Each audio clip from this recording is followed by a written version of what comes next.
कल कर्नाटका के इलेक्शन के नतीजे आए, मैं उस सिलसिले में भी हमारे जो 2 मजलिस के उम्मीदवार थे वहाँ पर हमको कामयाबी नहीं मिली।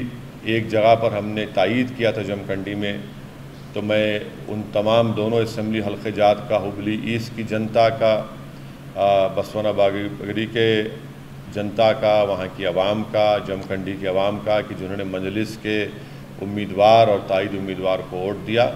इंशाअल्लाह ताला हम और मेहनत करेंगे, हमारे हौसले कभी पस्त होने वाले नहीं हैं। कर्नाटका की आवाम ने एक फ़ैसला लिया, कांग्रेस को इक़्तिदार दिया, और हम उम्मीद करते हैं कि वो जो आवाम से वादे किए थे उन वादों को पूरा करेंगे।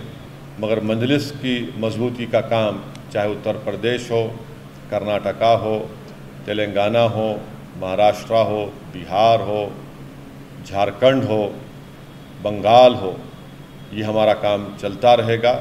और आप और हम मिलकर इंशाअल्लाह ताला इन तमाम जगहों पर अपनी एक सियासी तारीख़ को बनाएंगे और अपनी कामयाबी के झंडे हम गाड़ते जाएंगे।